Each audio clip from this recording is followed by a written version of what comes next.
नमस्कार मेरे प्यारे दोस्तों, कैसे हो आप सब लोग। पैसा तो बनेगा मैं आपका बहुत बहुत स्वागत करता हूँ।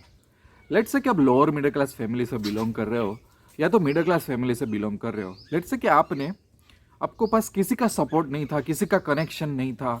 आपने अपनी मेहनत से एक अच्छी जॉब हासिल की, अपने परिवार को थोड़ा ऊपर लेके आए, या तो ट्रेडिंग स्टार्ट किया, स्टॉक इन्वेस्टमेंट स्टार्ट किया, थोड़ा बहुत सेविंग किया, थोड़ा बहुत स्टॉक मार्केट का पोर्टफोलियो बनाया, और आपको ऐसा लग रहा है कि आपने लाइफ की काफ़ी सारी चैलेंजेस कम कर दी, क्योंकि आपका बैकग्राउंड ही पहले, जब से आप बड़े होना शुरू किया है, तब से आपको लगा कि नहीं नहीं, मेरी लाइफ में तो काफ़ी सारा चेंजेस आ गया, मैंने तो काफ़ी सारे अच्छे डिसीजन ले लिए, ठीक है। पर मैं आपको वार्न करता हूँ, जब हम लोअर मिडिल क्लास से आते हैं ना, या तो मिडिल क्लास से आते हैं ना, हमारी लाइफ उतनी ईजी नहीं रहती। अगर मैं एक मैच्योर बंदे की बात कर रहा हूँ जो लाइफ के बारे में बहुत सीरियस है और उसकी आंखें खुली हुई है, तो मैं उसको वार्न करना चाहता हूँ कि अगर आप ऐसी कोई सिचुएशन में हो जहाँ पे आपको ऐसा लगता है कि नहीं, मेरे फैमिली के पास या तो मेरे पास पहले कुछ भी नहीं था, अभी थोड़ी अच्छी खासी जॉब है, मेरा थोड़ा अच्छा खासा सेविंग है, या तो मैंने स्टॉक मार्केट सीखा हुआ है, मेरा अच्छा खासा थोड़ा बहुत पोर्टफोलियो है, अब तो लाइफ चल जाएगी, कोई चिंता नहीं है। तो मैं आपको बहुत बड़ी वार्निंग दे रहा हूँ कि आप अभी भी चार पांच एक इतनी बड़ी मिस्टेक कर रहे हो जिसके बारे में आपको पता नहीं है, जिसके बारे में आपको कोई नहीं सिखाने वाला, कोई फैमिली मेंबर, कोई रिलेटिव, कोई फ्रेंड नहीं सिखाने वाला। पर अगर आपकी लाइफ में अगर ये चार पांच चीज़ों पे ध्यान नहीं दिया, तो आप वहीं के वहीं रह जाओगे, वहीं के वहीं रह जाओगे, और आपके जो बच्चे होंगे ना, वो भी वही साइकिल में रह जाएंगे, और कई बार तो फट के बहुत बड़े लगने वाले हैं, वो भी मैं आपको बता रहा हूँ, ठीक है। तो ये वीडियो उन लोगों के लिए जो बहुत ही हम्बल फाइनेंशियल बैकग्राउंड में से आते हैं, मैं उनको अवेयर करना चाहता हूँ कि हमारी स्ट्रगल शायद कई बार ख़त्म ही नहीं होती, काफ़ी सारी चीज़ें सोचनी पड़ती है सबसे पहले। और मैं कुछ एग्जांपल मेरी जर्नी के दूंगा, क्योंकि मैं बहुत ठोकर खा खा के सारी चीज़ों को सीखा हुआ हूँ, मैंने पहले भी आपको बोला था। तो मेरे एग्जाम्पल से कुछ स्टार्ट करते हैं, आप अपने तरीके से मेरी जो जर्नी का एग्जाम्पल है वो अपनी लाइफ के आप रिलेट करके सीख ले सकते हो इसमें से, ठीक है। तो मेरा बैकग्राउंड, फाइनेंशियल बैकग्राउंड बहुत हम्बल था, बहुत हम्बल था। काफ़ी सारी फाइनेंशियल चैलेंजेस थी, मेरे फैमिली पूरा डेट में था, काफ़ी था। तो मैंने बहुत मेहनत कर करके जॉब्स बहुत की, ट्रेडिंग बहुत सीखा, कुछ एक टाइम पे अच्छा इनिशियल स्टेज से ठोकर खा खा के थोड़ा एक स्टॉक का पोर्टफोलियो, थोड़ा थोड़ा सेविंग करके मैंने कुछ, आज से बहुत साल पहले की बात कर रहा हूँ, कि पोर्टफोलियो बनाया, मेरी सेविंग होती थी, मैं जॉब से फैमिली फैमिली का घर चलाता था, सब कुछ था। पर मैं अभी भी, मुझे काफ़ी सारी चीज़ें लाइफ में पता ही नहीं थी। क्योंकि क्या होता है कि जब हम लोअर मिडिल क्लास से आते हैं, तो काफ़ी सारे हमारे फ्रेंड्स वही बैकग्राउंड से होते हैं। वहाँ पे पैसों का नॉलेज या तो मनी मैनेजमेंट, फाइनेंशियल प्लानिंग, ये कोई नहीं सिखाने वाला होता है। ये सब बात पेरेंट्स तो डिस्कस करना भी, मतलब ये तो कई बार क्या होता है कि नेगेटिविटी होती है कि पैसों के बारे में इतना क्या सोचना, बट पैसों की वजह से ही सबसे बड़ा प्रॉब्लम होता है, ठीक है। तो ये एनवायरमेंट में तुम्हें कोई गाइड कर दे, ऐसा कुछ मुझे तो मिला नहीं, और ऐसा काफ़ी लोगों के साथ होता है। तो सबसे पहला मैं अब मेरी लाइफ का झटका बताता हूँ। मैं थोड़ा कंफर्ट जोन में था कि यार पहले कुछ नहीं था, अब तो सैलरी आ रही है 30 डेज में, थोड़ा बहुत सेविंग हो रहा है, फूड ऑन द टेबल है, कुछ बहुत बड़ी चिंता नहीं है, डेट भी काफ़ी सारा पे हो गया, अब तो कुछ चिंता नहीं है। तो एक बार क्या हुआ कि मुझे हॉस्पिटल में एडमिट होना पड़ा, और वो कुछ 10-12 दिन के लिए, उससे ज़्यादा एडमिट होना पड़ा। तो डॉक्टर ने पूछा कि क्या आपके पास हेल्थ इंश्योरेंस है, तो मैंने बोला नहीं। और ये आंसर काफ़ी सारे लोगों का होता है, जो लोग लोअर मिडिल क्लास हो तो मिडिल क्लास से आते हैं। मैं आज भी बोल दूँ कि आज भी इंडिया के कितने घरों में, मतलब परसेंटेज बहुत बड़ा है कि हेल्थ इंश्योरेंस है नहीं, कोई बात नहीं करता इंश्योरेंस की। और तब मेरा जो बिल आया वो बहुत ज़्यादा बिल था, तो मेरा सेविंग पूरा चला गया था, और मुझे कुछ स्टॉक्स भी बेचने पड़े थे। हाँ, मेरा पोर्टफोलियो बहुत कम था, सेविंग बहुत कम था। पर ऐसे इंसान के लिए कि जो ऐसे बैकग्राउंड से आ रहा है, कि जिसने पहली बार इतना सेविंग किया या तो स्टॉक पोर्टफोलियो बनाया, उसके लिए बहुत बड़ी बात हो सकती है, दूसरों के लिए छोटी बात हो सकती है। तो तब जाके मुझे पता चला कि यार हेल्थ इंश्योरेंस नाम की कोई चीज़ होती है, और वो लाइफ में रखनी ही चाहिए। हम कितने कॉन्फिडेंट होते हैं कि हमारी हेल्थ को तो कुछ नहीं होगा। उसके बाद क्या हुआ, 2-3 महीने के बाद इमीजिएटली मेरे एक फैमिली मेम्बर को एडमिट किया, तब और मुझे फाइनेंशियल प्रॉब्लम शुरू हो गई। तो मुझे ऐसा लगा कि यार ये सब तो चीज़ लाइफ में कभी किसी ने सिखाई नहीं है। और एवरेज जो मिडिल क्लास बंदा होता है ना, और एवरेज लोअर मिडिल क्लास बंदा, उसकी फैमिली में देखना हेल्थ इंश्योरेंस के बारे में बहुत कम डिस्कशन होता है, और लोग कंफर्ट जोन में होते हैं कि क्या होगा।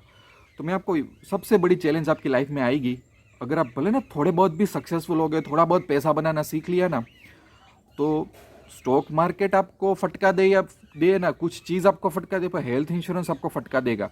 अगर आप ये सोच रहे हो ना कि हेल्थ इंश्योरेंस में अब क्या 5-8 हज़ार रुपये डालने, पर जब वो बिल आएगा ना, जब वॉट इफ वाली सिचुएशन होगी ना, तब आप मुझे याद करना कि आपने जो हेल्थ इंश्योरेंस नहीं किया ना, वो फिर से आपको लोअर मिडिल क्लास की तरफ ले जाएगा और वहाँ से ऊपर आना बहुत मुश्किल होता है दोस्तों, मैं आपको बता देता हूँ।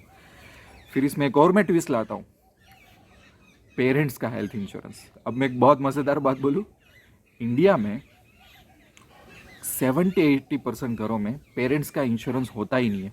मिडिल क्लास और लोअर मिडिल क्लास की बात कर रहा हूँ, क्योंकि पेरेंट्स की लाइफ कैसी होती है कि सर्वाइव करना ही उनके लिए बहुत बड़ी चैलेंज हो जाती है। लाइक ऐसा फैमिली में तो वहाँ पे आप पेरेंट्स को कैसे क्वेश्चन करोगे कि अरे यार तुमने हेल्थ इंश्योरेंस क्यों नहीं लिया।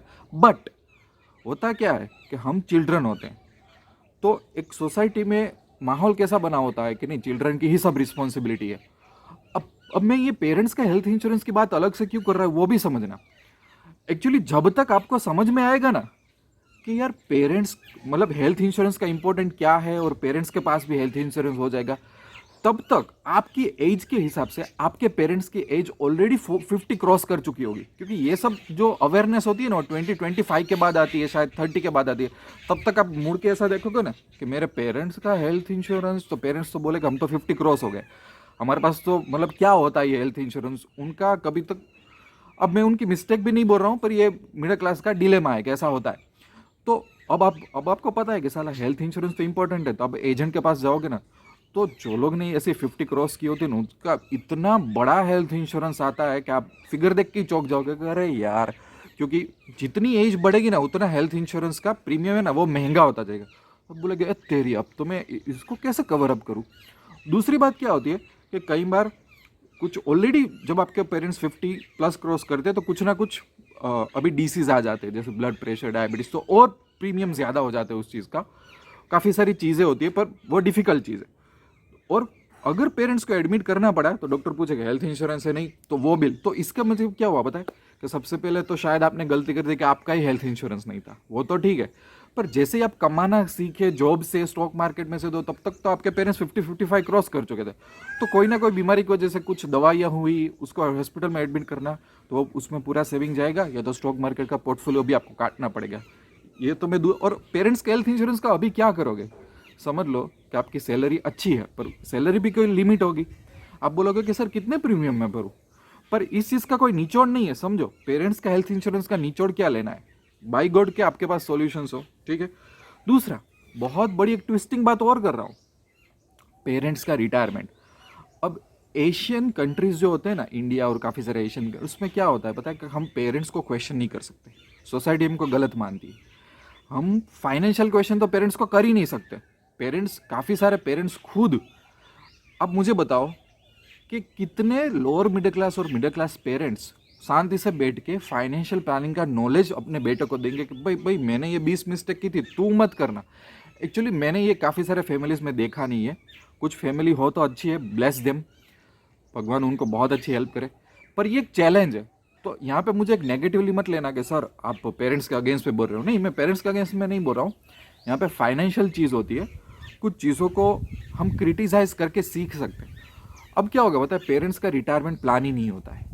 रिटायरमेंट प्लान नहीं होता तो क्या होगा, आप सोचो, कुछ उनकी इनकम आएगी नहीं, राइट।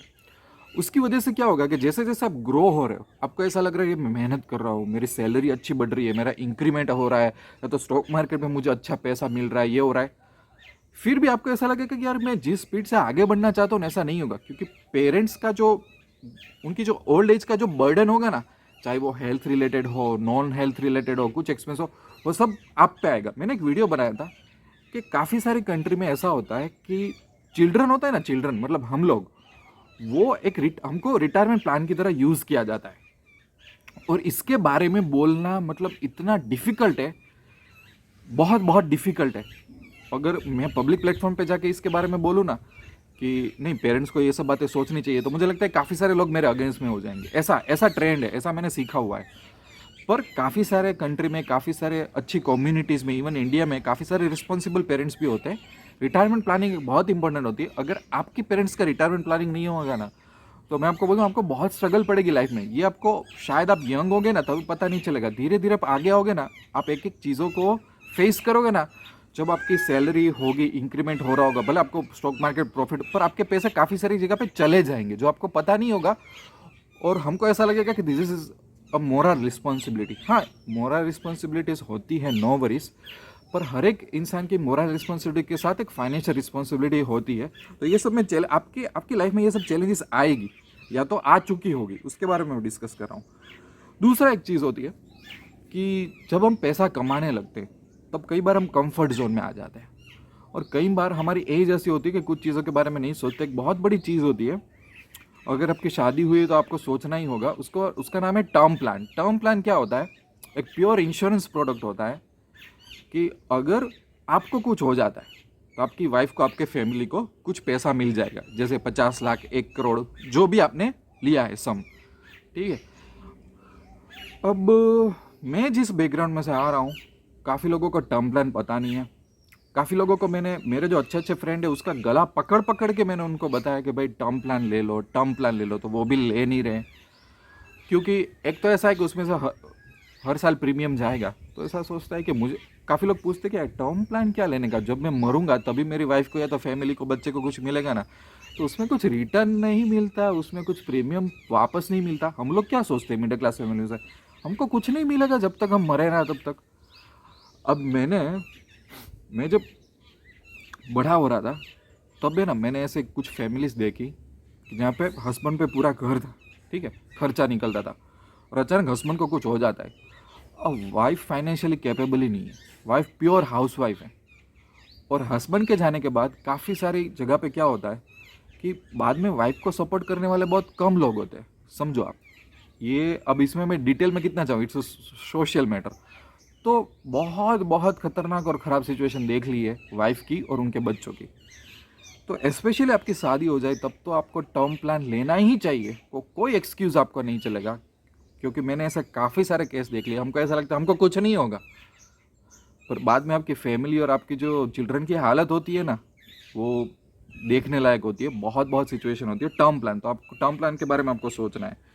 प्योर इंश्योरेंस प्रोडक्ट के मेरा प्रीमियम मिल जाएगा, मुझे बोनस मिलेगा, वो सब अभी इंश्योरेंस वाले इन्वेस्टमेंट प्लान के बारे में छोड़ दो, प्योर टर्म प्लान के बारे में बोल रहा हूँ। फिर अभी जो आजकल का ट्रेंड चल रहा है क्रेडिट कार्ड। अब क्रेडिट कार्ड है ना, इसमें बहुत लोग फंसते हैं, और ऐसे लोग जो लोअर मिडिल क्लास से आते हैं, कई बार हमारे घर में इमरजेंसी आ जाती है तो फटाक से हमको लास्ट रिजोर्ट सोचता है क्रेडिट कार्ड, और उसमें बहुत लोग फंसते हैं। वो क्रेडिट कार्ड में एक बार फंसे ना, उसमें बाहर निकलना मतलब सालों का काम हो जाता है, इतना वो लोग इंटरेस्ट चार्ज करते हैं। मेरे पास क्रेडिट कार्ड है, मेरे पास आज भी मेरे वॉलेट में 2 क्रेडिट कार्ड है। मैंने क्रेडिट कार्ड लिया, उसके पीछे भी 1-2 रीजंस थे कि जब मैं बहुत ही अच्छा फाइनेंशियल स्टेबल हुआ, मुझे एक्चुअली क्रेडिट कार्ड की ज़रूरत ही नहीं थी, तब मैंने लिया। और वही रीज़न होना चाहिए कि जब आपको ज़रूरत ही नहीं है तब आपको लो। दूसरा, मैंने उसका लिए एक सबसे बड़ा रीज़न क्या था कि मेरे वाइफ इंडिया के नहीं है, बाहर के, तो मुझे कई बार उनका कंट्री विजिट करना पड़ता है उनके साथ, फेस्टिवल पे, हॉलीडे पे। तो कई बार कुछ वीज़ा अप्लाई करते हैं उनकी कंट्री में या तो दूसरी कंट्री में, तो वीज़ा में कई बार क्रेडिट कार्ड बताना पड़ता है फाइनेंशियल स्ट्रेंथ के लिए। और कई बार कुछ वीज़ा में ऐसी रिक्वायरमेंट भी होती है कि आप क्रेडिट कार्ड रख दो तो वो अच्छा है, ऐसा होता है। उसके साथ फॉरेक्स कार्ड वगैरह होता है। वो एक सबसे बड़ा रीज़न था कि मुझे ज़रूरत नहीं थी तो भी मैंने अप्लाई किया। और कई बार इंटरनेशनल फ़्लाइट्स बुक करते हैं, फ़्लाइट्स बहुत कई बार महंगी हो जाती है, राउंड ट्रिप्स पे ये खर्चा वो खर्चा, इंटरनेशनल होटल्स बुक करो ये सब, तो उसमें कई बार क्रेडिट कार्ड हो तो आपको बहुत बढ़िया डिस्काउंट मिलता है। तो उसी वजह से मैंने लिया, ये 2 चीज़ की वजह से। बाकी कोई मेरा तीसरा रीज़न है ही नहीं कि मैंने क्यों लिया। तो आपका एक रीज़न होना चाहिए और उसी रीज़न से आप स्टिक रहो, बाकी उसको छुओ मत। कोई भी इमरजेंसी आए, कुछ भी आ जाए, उसको छुओ मत, क्योंकि इसमें पड़ोगे ना तो आपको भगवान भी नहीं बचा सकता। दूसरा कि लोअर मिडिल क्लास से लोग होते हैं, वो ज़्यादातर, जैसे कि उनका एक चाइल्ड का बर्थ होता है, तो कई बार आपको फाइनेंशियल प्लानिंग आपके बच्चे का, जैसे ही आपका बर्थ हुआ चाइल्ड का, तभी से प्लान कर देना है कि आज से 15-18 साल बाद कॉलेज के बड़े बड़े कोर्सेज करेगा, वो करेगा या करेगी, तो उसके इतने खर्चे आएंगे, तो क्या अभी से मैं थोड़ा थोड़ा सेविंग स्टार्ट कर दूं, अभी से कोई अच्छा चाइल्ड प्लान ले लूं ताकि मुझे स्ट्रगल ना आए। तो ये सब मैंने देखा हुआ है कि अभी भी काफ़ी सारे फैमिलीज़ में नहीं हो रहा है, अभी भी काफ़ी सारे फैमिलीज़ में नहीं हो रहा है। फिर क्या होता है पता है कि जैसे ही वो बच्चा बड़ा होगा, उसके एजुकेशन एक्सपेंस आए तो बहुत बड़ा कॉम्प्रोमाइज़ होगा, बहुत बड़ा। फिर बच्चों की शादी होगी तो उसमें खर्चा होगा, तो उसमें भी बहुत बड़ा कॉम्प्रोमाइज़ आएगा। दूसरा, मैं ये जितनी बातें बोल रहा हूँ ना, उसमें एक आर्ग्यूमेंट आ सकती है, उसको भी मैं ध्यान में ले रहा हूँ।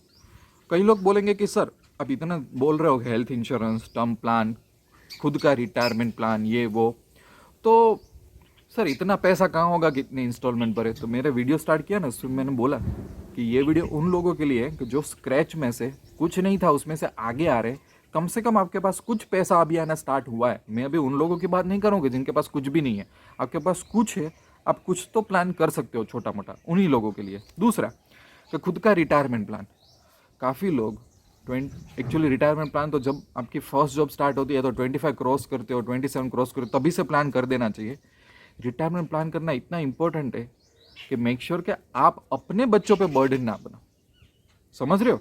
वरना क्या होगा पता है, एक्चुअली एक बहुत बड़ी एक और आर्ग्यूमेंट है कि कई बार हम लोअर मिडिल क्लास से आते हैं तो हम उसमें प्राउड लेते हैं कि हाँ हम तो मिडिल क्लास से आ रहे हैं, हमको पैसों की क्या, हम तो पैसों के पीछे नहीं भागते, ये सब मेंटालिटी होती है।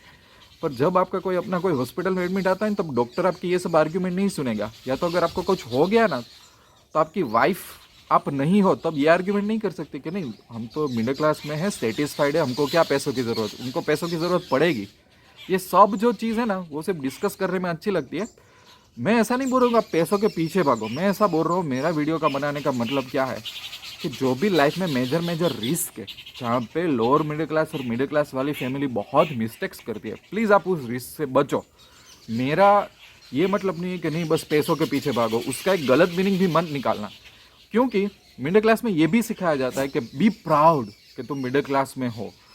और वही चीज़ को जैसे कि कोई पेरेंट्स होते हैं वो कर सकते थे फाइनेंशियल प्लानिंग, वो कर सकते थे रिटायरमेंट प्लानिंग अगर करना चाहे तो, ठीक है, पर उन्होंने नहीं किया। फिर जब एक चाइल्ड बड़ा होगा, उसकी कुछ एम्बिशन होगी कि नहीं मुझे ये कॉलेज से ये डिग्री करनी है या तो मुझे ये करना है, तब उसको वही गोली दी जाएगी कि भाई हम तो मिडिल क्लास है, एडजस्ट करना सीखो, कॉम्प्रोमाइज़ करना सीखो। तो ये कहीं ना कहीं मुझे एक सही चीज़ नहीं लग रही है। आई डोंट नो कि ये वीडियो देखने वाले में से कितने लोग, जो मैं जो बता रहा हूँ उसको आप किस तरीके से लोग हैं, पर मेरा इंटेंशन ये है कि रिस्क मैनेज करो अपनी लाइफ में। और मैंने ये खास इसलिए बनाया क्योंकि कई फैमिलीज मिडिल क्लास और लो मिडिल क्लास के चक्कर में इसलिए फंस जाती है कि आप देखना कि 2-2, 3-3 फैमिली जनरेशन चली जाती है तो कोई फाइनेंशियल प्लानिंग का नॉलेज नहीं होता, कोई सेविंग का नॉलेज नहीं होता, कोई इन्वेस्टमेंट का नॉलेज नहीं होता, और कई बार नॉलेज आ जाने के बाद भी इम्प्लीमेंटेशन नहीं होता, ठीक है। क्योंकि मैंने इंश्योरेंस की जॉब्स की है, उसके साथ साथ उस टाइम पे मैंने म्यूचुअल फंड्स का भी सर्टिफिकेट लिया था, तब मुझे काफ़ी सारे जब मैं लोगों से मिलता था ना तब मुझे रियलिटी पता चली कि कितना इग्नोरेंस है, और वो इग्नोरेंस मेरे में भी था। मैंने ये वीडियो बनाई इसलिए कि मैंने ये सब मिस्टेक्स की हुई थी, और मैं काफ़ी सारे खड्डे में जा के बाद में, और मुझे ये रियलाइज़ हुआ कि शायद कोई मुझे गाइड करने वाला होता कि ये भाई तू चीज़ कर ले, ये चीज़ कर ले, तो मैं काफ़ी सारी चीज़ों में से बच जाता और मैं अच्छा प्रोग्रेस कर लेता आपकी लाइफ में।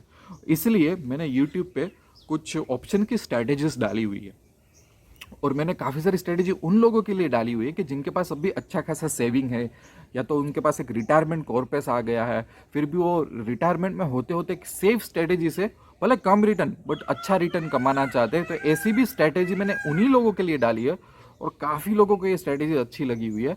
मैं जो भी डालता हूँ ना यूट्यूब में वो बहुत सीरियस होता है और बहुत इंपॉर्टेंट चीज़ होती है, और इसलिए मैं काफ़ी बार ऑप्शन सीखने में भी बहुत बोलता हूँ कि ऑप्शन सीखो, ये शायद सही तरीके से सीखोगे तो आपकी लाइफ में बहुत बड़ा चेंज भी आ जाएगा। ये वीडियो यहीं एंड करता हूँ। आई होप कि वीडियो थोड़ा लंबा बढ़ गया, मुझे पता नहीं था कितना लंबा बनेगा, बट आई होप कि अगर आप ऐसे फैमिली बैकग्राउंड में से आ रहे हो तो आपकी लाइफ में कम से कम मैं कुछ इंसाइट्स तो दे सकता हूँ ये वीडियो के थ्रू। वीडियो अच्छा लगे तो लाइक करना, कमेंट करना, सजेशन देना, क्वेश्चंस पूछना, मेरे ईमेल या व्हाट्सएप पे मेरे साथ कनेक्ट हो जाना कोई भी क्वेश्चन के लिए। और स्टॉक मार्केट में सबसे आगे बढ़ना है सही तरीके से विदाउट एनी शॉर्टकट, तो पैसा तो बनेगा कि वेबसाइट विजिट कर लो या ऐप डाउनलोड कर लो। मैंने काफ़ी सारे कोर्सेज और स्ट्रैटेजीज रखी हुई है। बाकी कोई भी क्वेश्चन के लिए मुझे आप कॉन्टैक्ट कर सकते हो। I wish you lots of love and happiness in your journey. Thank you very much.